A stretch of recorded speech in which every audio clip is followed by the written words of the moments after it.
kita mulai lagi ya. Oke, jadi dari gambar di atas nih, kita lihat bahwa di sini itu ada ditanyakannya itu negara pengekspor gandum terbesar nih. Ya. Kalau misalkan kita lihat dari pilihan nih, kalau misalkan kita lihat Kanada, ya kita bisa masuk ini sebagai karakter atau jawaban ya. Kita bisa masukkan ini sebagai salah satu opsi jawaban. Amerika Serikat, kita juga masukin ini sebagai salah satu jawaban. India, ya juga. Kemudian Australia, ya juga. Nah, jadi yang mana dong gitu ya kalau gini? Kami bikin room baru dari kakak nih kan. Nah, jadi artinya kita melihat kembali lagi ke sini saja yang terbesar ya. Yang besar. Penta yang Jadi jelas tadi. kalau misalkan kita lihat di sini, berarti kalau terbesar ini ada kaitannya dengan luas wilayah. Nah, berarti itu kuncinya. Kalau misalkan kita lihat nih perbandingan dari ke semua yang ada di opsi ini, jika dibandingkan mana luas yang wilayahnya paling besar? Kalau misalkan kita lihat India, ini nggak mungkin ya karena dia kecil ya. Oke, kita coret berarti. Australia kurang juga dibandingkan karena Amerika. Betul. Kenapa? Karena wilayah tengah Australia ini kan kebanyakannya gurun ya. Gurun. Iya. Jadi kemungkinan ya mungkin di wilayah pantai timur Australia saja yang terkait dengan produsen gandumnya. Jadi Australia kita coret nih. Berarti jawaban ada dua nih, antara Kanada dan Amerika Serikat. Nah, kemudian kita lihat saja karakteristik dari kedua negara tersebut ya. Kalau misalkan kita merujuk kepada Kanada, kita ingat bahwa kalau lihat ini nih, ya wilayah-wilayah kepulauannya atau wilayah-wilayah Kanada ini kan berada di lintang kutub. Iya. Artinya mayoritas wilayah-wilayah Kanada itu kemungkinan besar itu adalah musim atau iklim dingin. Jadi hanya sebagian kecil saja yang cocok untuk dijadikan sebagai pertanian gandum. Artinya, maka Kanada juga kita coret. Karena sebagian Amerika besarnya Serikat. mungkin. Jadi jawabannya adalah Amerika Serikat di sini. Oke, itu untuk nomor 15 seperti itu. Jadi kata kuncinya di sini kita lihat yang terbesar. Ya. Jadi kalau terbesar berarti dampaknya pada luas wilayah negara tersebut nih. Lanjut sekarang nomor 16, sorry. Oke. Ini apa sih? Oke. 16 dari siapa dulu ya sekarang ya? Ari Winanda. Ari, kira-kira jawaban ini apa, Ari?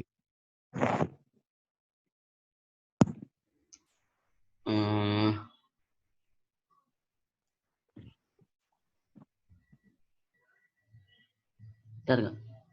Apa, Ari? Kira apa?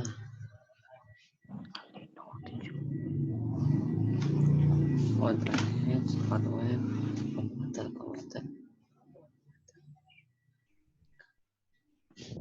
Indonesia, Lanina. Oke, dari Ari ini Lanina ya. Kalau dari Selfie Monica, kalau menurut Selfie ini apa jawabannya, Sel?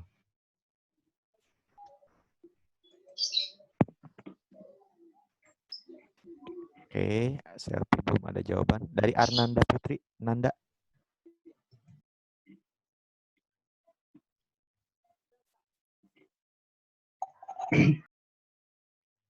Dari Arnanda ini jawabannya apa nih?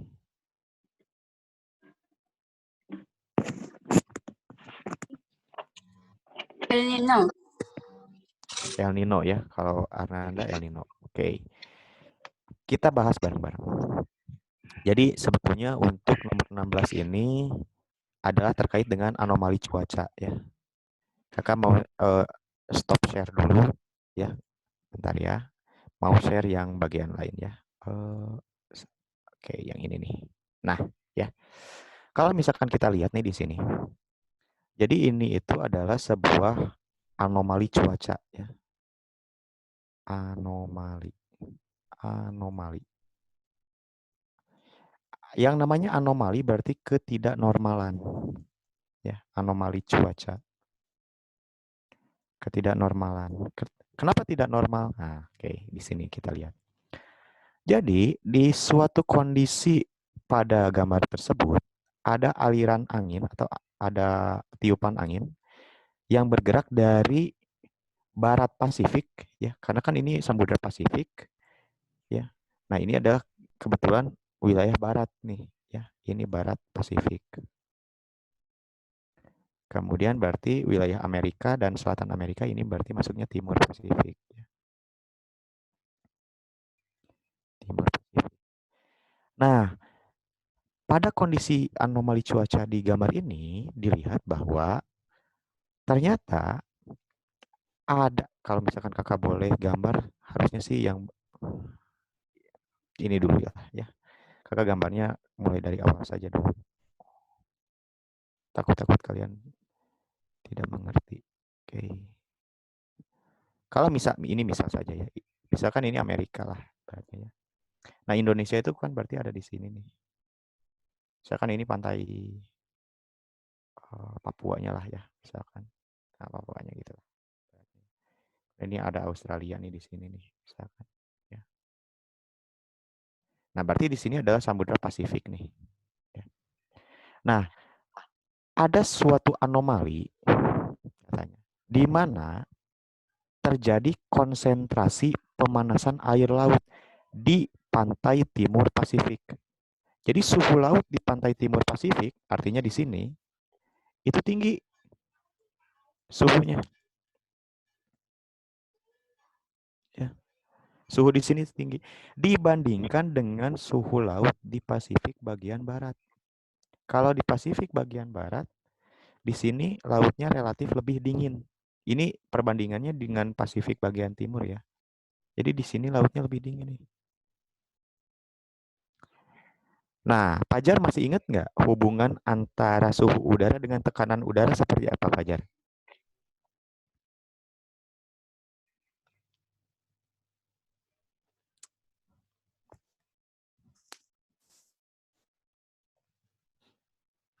Hubungan antara suhu udara dan tekanan seperti apa, Jar?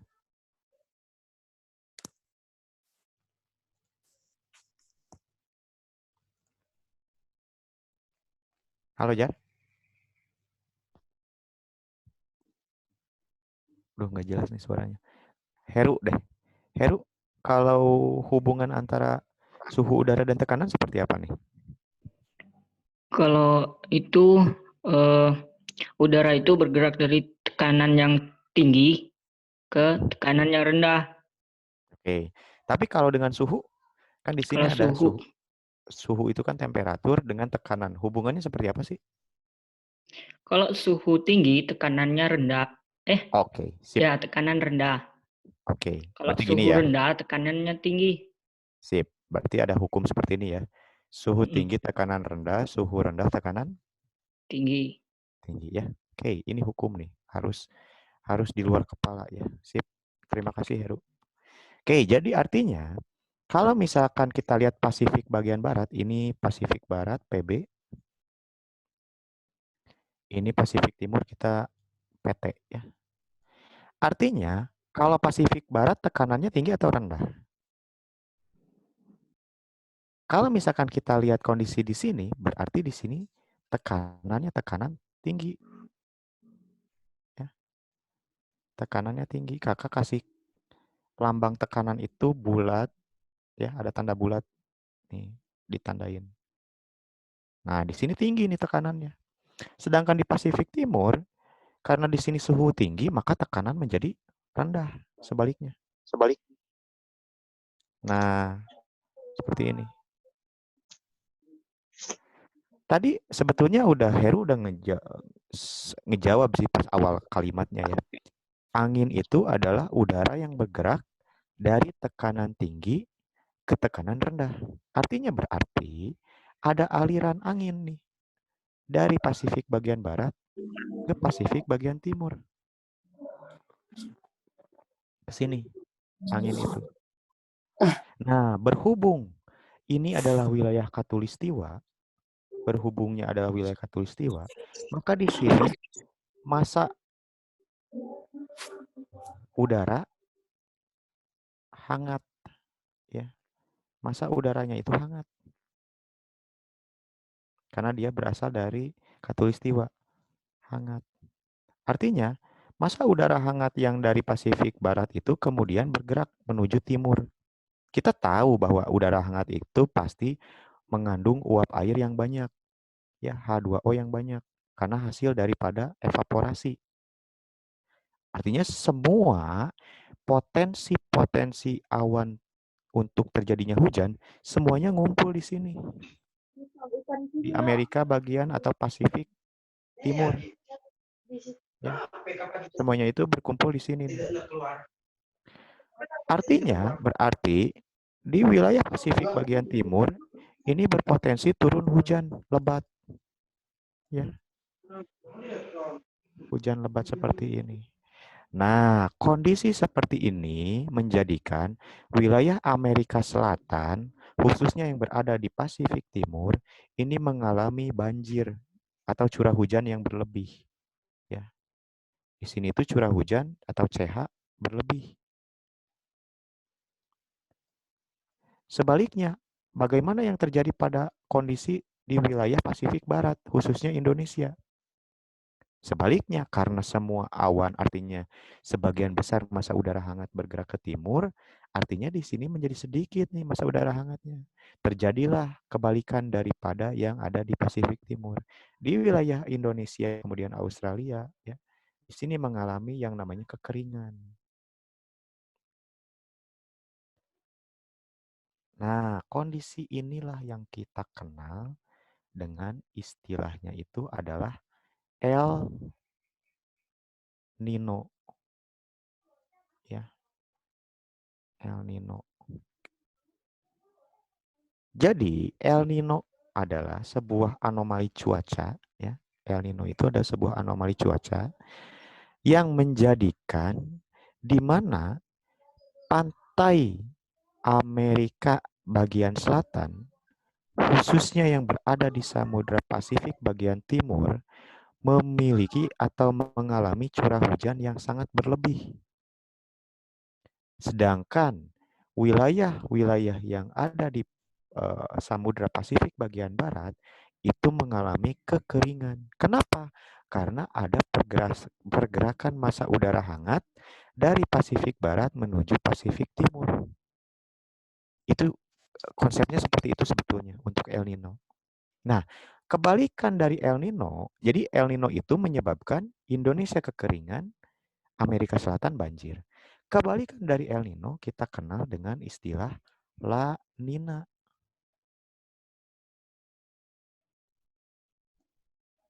Ini kebalikannya. Kalau kebalikannya berarti tinggal dibalik saja. Yang tadinya ada pemanasan di Samudra Pasifik Timur, kalau di La Nina, nah suhu tingginya itu ada di Pasifik bagian barat. Kalau La Nina. Jadi kalau La Nina kondisinya di sini suhu tinggi. Kalau di Pasifik bagian timurnya rendah. Ingat hukum tadi. Kalau tekanan tinggi, maka kalau suhu tinggi maka tekanan rendah. Begitu pula sebaliknya. Artinya Pasifik Timur di sini tekanannya tinggi. Kemudian untuk Pasifik bagian barat di sini ada suhunya tekanan udaranya rendah.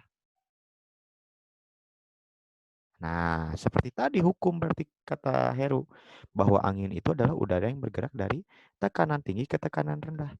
Maka di sini ke sini bergerak massa udara yang hangat. Ya. Artinya, kalau La Nina dampaknya di Indonesia banjir.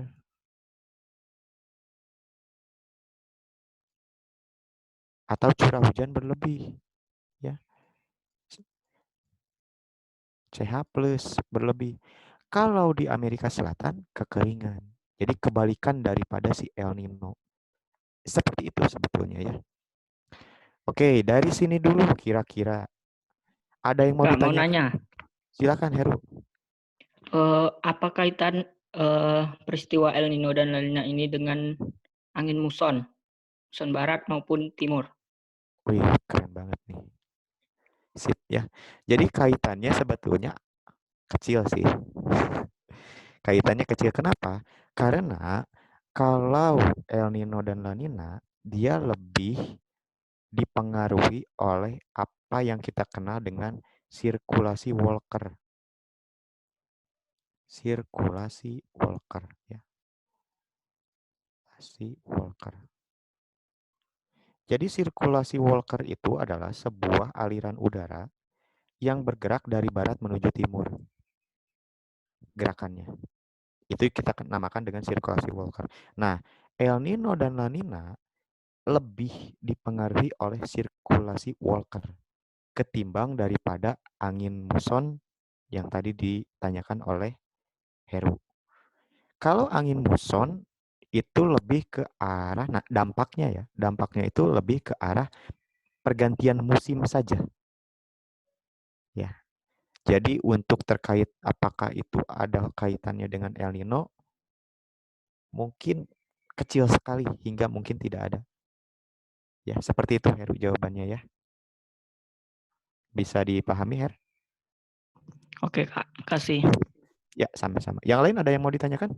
Atau sudah jelas semuanya? Silakan, bebas. Kakak nggak mau kelas ini menjadi kelas yang, oh, kok Kak Dery gitu ya, misalkan nggak memberikan kesempatan kami bertanya. Jadi kakak pengennya kalian bertanya, kita jawab bareng-bareng gitu. Kita pengen kelas ini jadi seperti keluarga gitu. Jadi seperti kelas sendiri gitu ya. Saling bertanya teman satu sama lain. Silakan. Kalau mau yang ada ditanyakan ya, jangan ragu-ragu. Ada yang mau ditanyakan? Oke, begitu. Kalau begitu mungkin tidak ada ya. Kita kembali lagi ke soal kalau begitu. Kalau misalkan kita kembali ke soal yang tadi, nah yang ini, berarti kita lihat nih kondisinya. Angin bertiup dari Pasifik Barat menuju Pasifik Timur. Artinya di sini ada air laut hangat. Hujan kan berarti di sini karena tekanannya menjadi rendah. Berarti peristiwa di sini adalah urban heat? Gak mungkin. Coret. Hot wave? Gak mungkin. Coret. Jawabannya hanya ada dua ini nih. Nah, tadi udah dijelasin bahwa kalau misalkan udaranya bergerak menuju ke Amerika Selatan, kita kenal dengan istilahnya El Nino. Jadi jawabannya adalah B, Bandung ya.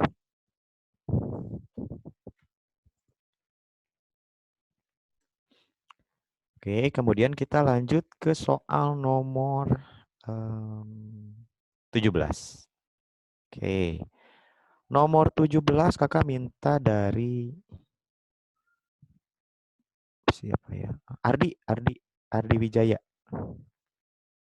Di nomor 17 kira-kira jawabanmu apa?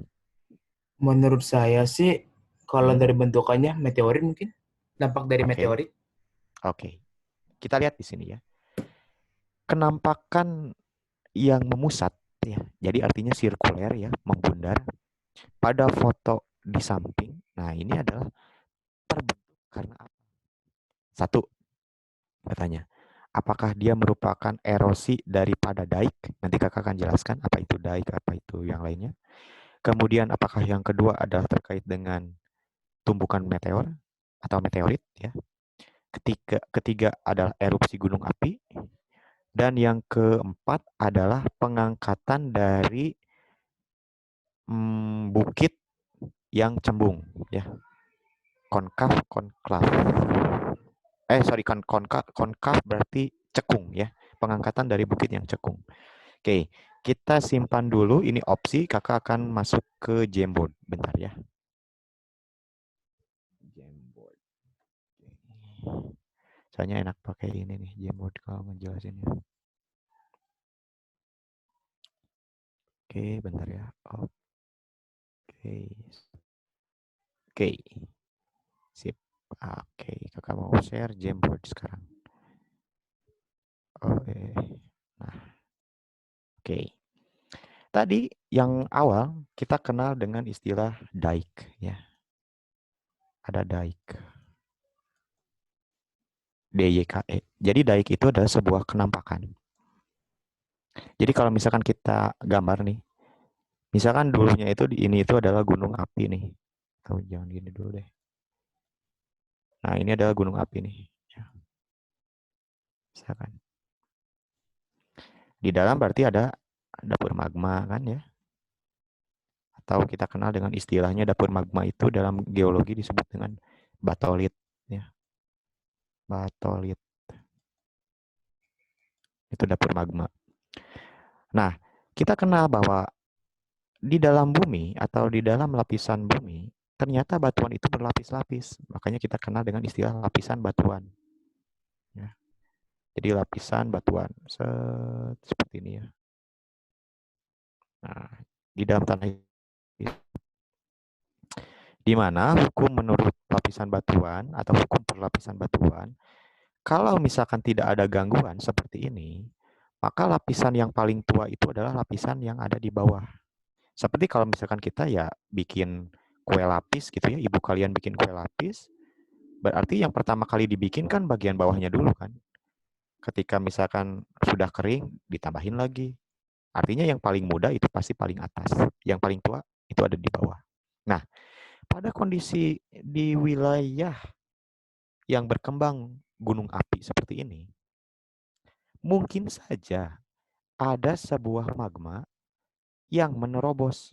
Kakak kasih warna merah nih. Ada magma yang menerobos melalui batuan. Nah, ke sini misalkan. Ya. Ada magma yang menerobos ke sini. Dia memotong tubuh batuan, ya, memotong. Dia sifatnya memotong tubuh batuan. Nah, ini kita kenal dengan istilah daik yang tadi kakak kasih. Inilah yang kita kenal dengan istilahnya daik, ya. DYKE. Ini kalau memotong. Tapi ada juga di mana kasusnya itu adalah dia itu sejajar dengan lapisan batuan. Nah, seperti ini. Dia tidak memotong batuan, tapi sejajar dengan lapisan batuan. Nah, kenampakan seperti ini kita kenal dengan istilahnya itu namanya sill. Ya. Kita kenal dengan istilahnya itu sill. S-I-L-L. Nah, tadi di soal, kalau misalkan erosi dari daik artinya gini. Jadi ketika misalkan ini gunung apinya sudah mati ya. Gunung apinya sudah mati, kemudian terjadi erosi nih di permukaan. Artinya kan berarti lapisan batuan di sini tererosi kan seperti itu ya. Tererosi, kehapus berarti. Sehingga batuan yang ada di bawahnya tersingkap, kelihatan. Kemudian lapisannya di atas lagi, keerosi lagi. Sehingga nah, si daik ini muncul, kelihatan. Ya. Nah, inilah yang kita sebut dengan erosi daik tadi, ya. Kalau misalkan kita lihat di soal tadi, kan bentukannya itu cekung gitu ya, jadi membundar. Kemudian cekung kan gitu ya, cekungnya ke sini, gitu kan. Nah, ada sirkuler lagi di sini. Mungkinkah itu sebuah daik? Nah, jawabannya nggak mungkin. Karena kalau daik bentukannya itu seperti ini. Jadi ada sebuah daratan gitu ya. Kemudian tahu-tahu ada bukit yang gitu. Yang tinggi kayak tower ya. Nah, kalau bentukannya seperti ini baru ini daik. Ya. Hasil erosi. Jadi dulu mungkin di sini ada gunung api nih misalkan ya. Tapi kemudian ke erosi. Nah, seperti itu. Ini baru masuk akal. Tapi karena ini bentukannya cekung untuk daik berarti ini nggak masuk akal nih. Jadi untuk opsi A yang tadi kita coret ya. Berarti yang A ini salah nih. Ya. Kemudian kita lanjut ke B. Dampak daripada tabrakan benda asing dari luar atau kita kenal dengan istilah batu meteorit. Mungkin ya. Jadi kita simpan dulu opsi B ya, karena bentuknya juga sirkular kan, ya, kawah daripada yang meteorit itu. Kita simpan dulu yang B. Kemudian yang C, hasil erupsi gunung api. Kita lihat kenampakan di foto tersebut. Seandainya ini kawah gunung api, mungkinkah di bagian tengahnya itu hijau semua atau ditanami oleh tanaman-tanaman? Kemungkinannya kecil. Kenapa? Karena kalau volkanik atau gunung api itu pasti menghasilkan zat atau udara ya yang mengandung satu belerang, dua uap air atau kita kenal dengan istilah sulfida. Nah, sulfida ini biasanya mematikan makhluk hidup.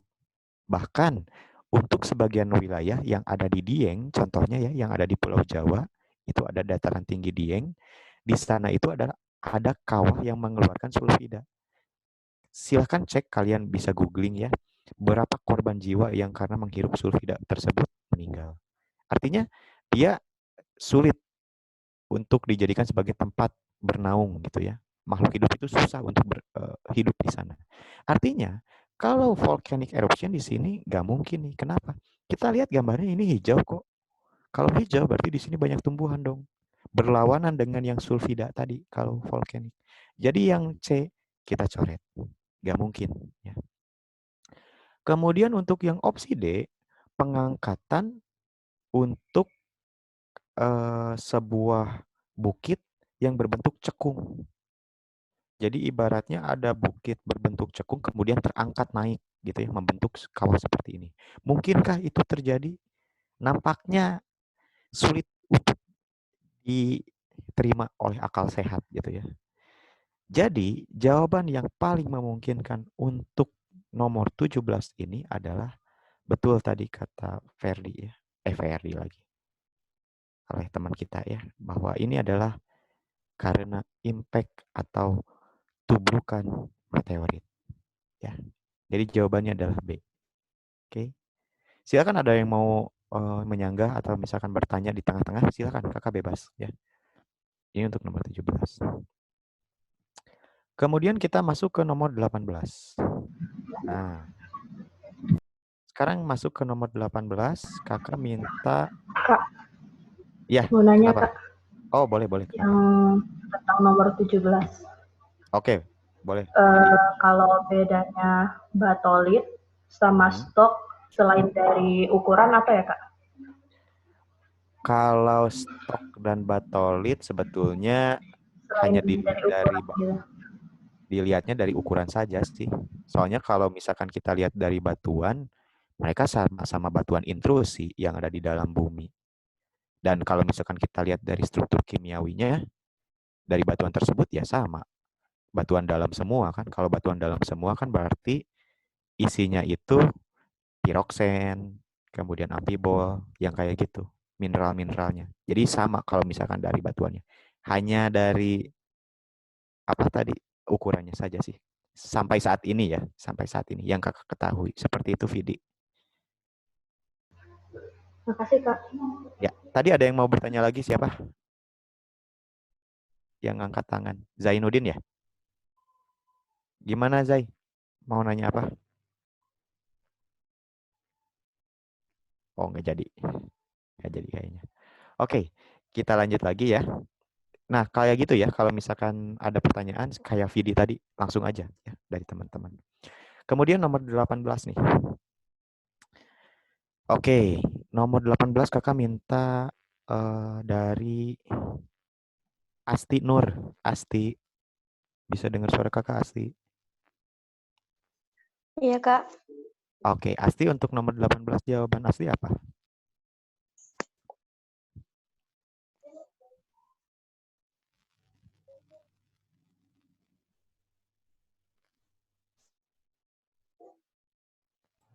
Konsen. Kira-kira yang mana, Asti? Mikir dulu, Kak. Mikir dulu. Asti kelas berapa di sekolah? Kelas 12. Kelas 12. Oh, berarti baru ya. Ini sebetulnya materinya materi kelas 12 sih, tapi nanti di semester pertengahan nih. Kalau di sekolah, di ASTI, baru masuk geografinya itu di materi apa sekarang? Belum belajar, Kak. Oh, belum. Kirain udah. Oke, kira-kira apa nih ASTI? Kalau dari jawaban ASTI kemarin apa untuk yang ini?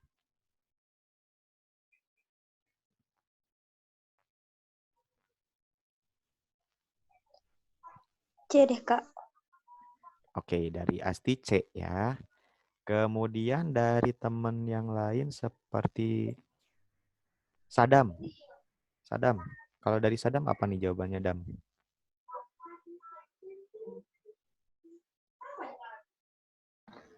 Ini konsentris.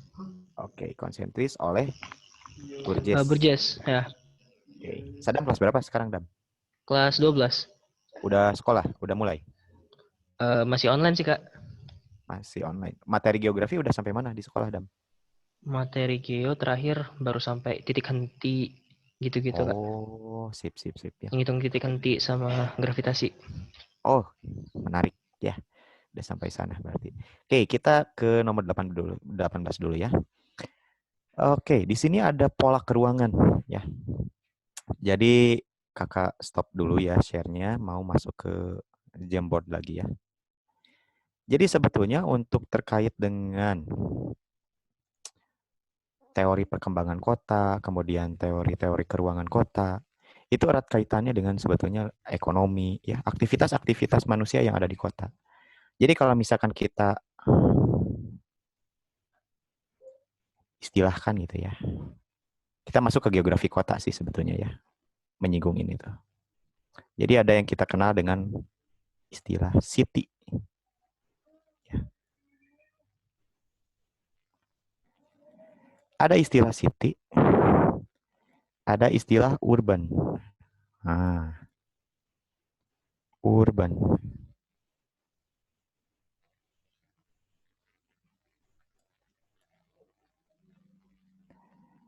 Ada yang mau berpendapat nggak terkait dengan perbedaan ini? Kira-kira dari mana sih perbedaan antara city dan urban?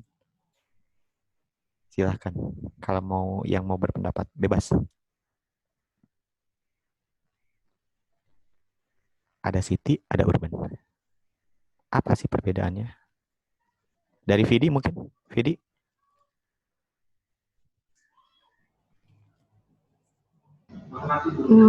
Kalau menurutku, kalau city itu lebih kayak fisik gitu, Kak. Kalau urban, mungkin sosial bisa masuk. Karena kalau city kan kota aja, kalau urban perkotaan gitu kalau didefinisikan dalam bahasa Indonesianya ya. Kalau nggak salah sih, Kak. Sip. Urban Bagus sekali lebih ke jawab.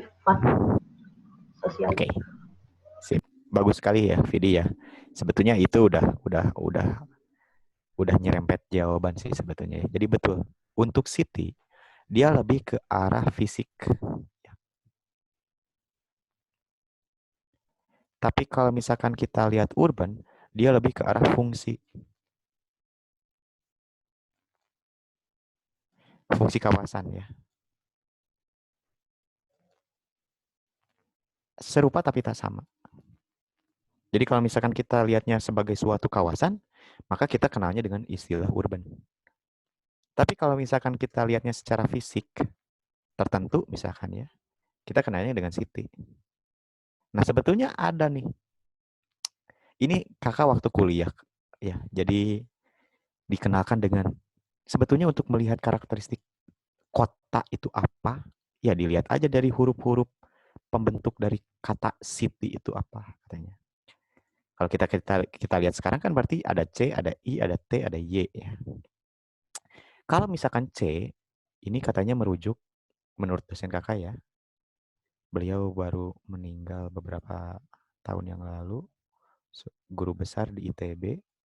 Beliau berkata bahwa C ini diartikan sebagai concentrate. Concentrate dari apa? Sentris. Ya, konsentris.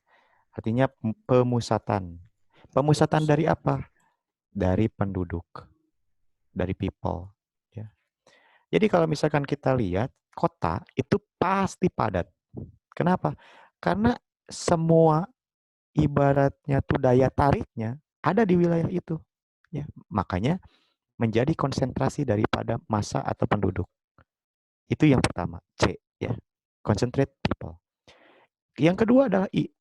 Nah, yang mencirikan sebuah tempat itu dinyatakan sebagai kota atau misalkan desa, ini dari I. Apa I itu?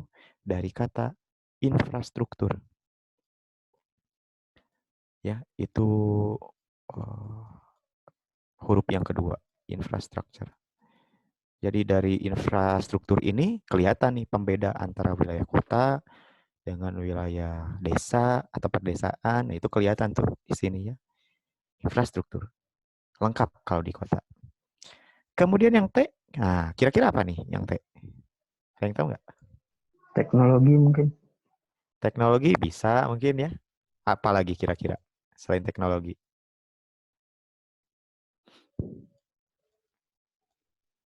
Selanjutnya adalah transportation ya. Transportasi. Kita lihat di wilayah kota ada MRT, ada LRT, kemudian semuanya multimoda ya.